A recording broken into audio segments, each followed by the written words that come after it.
The SaGa series of JRPG started all the way back with the Final Fantasy Legend on Game Boy, which in Japan was released as Akitoshi SaGa. Across more than a dozen entries, the SaGa games have never really gained widespread acclaim or appreciation, likely due to their obscure systems and challenging nature. In Romancing SaGa 3 on Switch, a remaster of the original Super Famicom game, turn-based combat, a non-linear structure, and absolutely no hand-holding culminate in a surprisingly enjoyable and satisfying adventure that may serve as a great entry point for designer Akitoshi Kawazu's infamous series. At the beginning, you choose from 8 different characters: Julian, Thomas, Mikhail, Khaled, Ellen, Katarina, Monica, and Sarah. Depending on whom you choose, you will play through a different prologue section of the game with a smaller, more focused story and its own conclusion, before the world really opens up. You can also choose a different Star of Destiny for your character, which assigns bonus points to various stats, and a signature weapon such as a sword, axe, or bow. I chose Julian for my playthrough of the game, and his opening revolves around escorting and protecting Monica, who turns out to be the sister of the Marquis, Mikhail. The opening reminded me a little of Dragon Age Origins in that you may have a different experience over the first hour or so, depending on your starting character. It's worth mentioning that one of my early and recurring impressions of Romancing SaGa 3 is that it looks like Final Fantasy VI, especially in terms of the character and town design. The HD graphics in the remaster are a marked improvement over the original Super Famicom visuals, and the detail that can be seen in the enemy sprites and backgrounds is quite impressive. I can't help but yearn for other SNES RPGs to receive the same treatment, but I'm happy to settle for Romancing SaGa 3 in the meantime. There are some unique features that distinguish a Kawazu-made JRPG from more standard titles in the genre like the Dragon Quest games.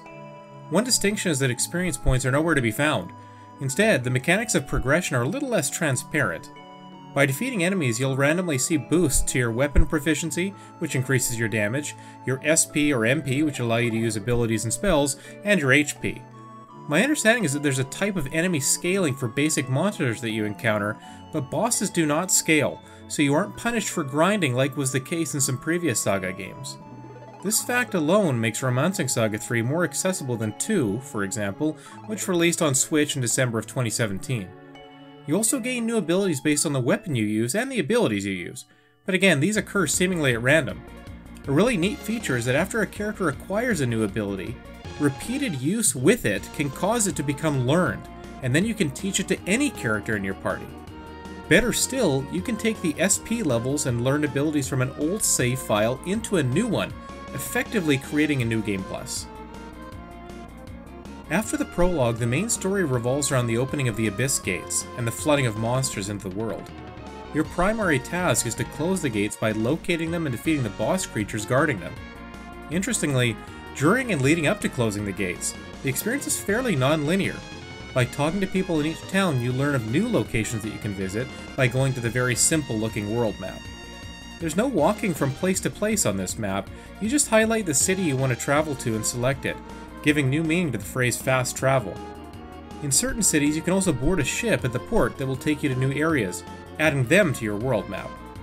Throughout the world, you'll encounter characters who can join your party, up to a total of 6, but you'll only be able to fight with a maximum of 5 characters.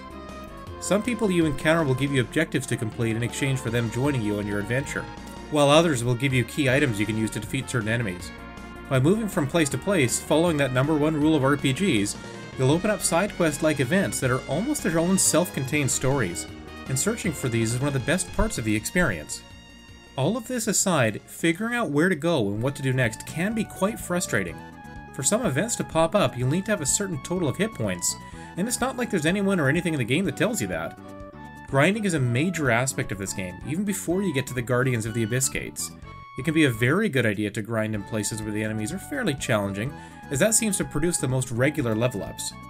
Fortunately, grinding is made easier by the fact that HP regenerates after every battle, with death only costing you a life point or LP. You can restore LP, SP, and MP by visiting an inn or by using items that you buy or pick up. The currency of the game, orums, also works in a funny way in that enemies don't drop much, if any, so your main sources of money are through finding it in treasure chests or selling items. Given that I spent most of my time with Julian and didn't end up recruiting all of the possible party members, there are a number of elements of Romancing SaGa 3 that I still haven't even experienced. There's a scenario where you can play it being ruler of the city of Lone with Mikhail, or facilitate trades and earn orums with Thomas. It's entirely possible to never come across these minigames, and I think this speaks to what makes the game such an interesting specimen. It refuses to hold your hand or tell you where to go next, so you have to be equal parts inquisitive and patient to accept that you likely won't be able to fully understand the game even a dozen hours into playing it. The mystique of its systems and world is one of its most captivating elements, but there is no question that it will be frustrating to those looking for a more familiar or traditional experience. I myself bounced off of previous Saga games in spite of a constant fascination with them, but I am happy to say that Romancing SaGa 3 has become one of my favorite JRPGs. If you've never dabbled in the works of Akitoshi Kawazu, the release of this remaster is as good a time as any.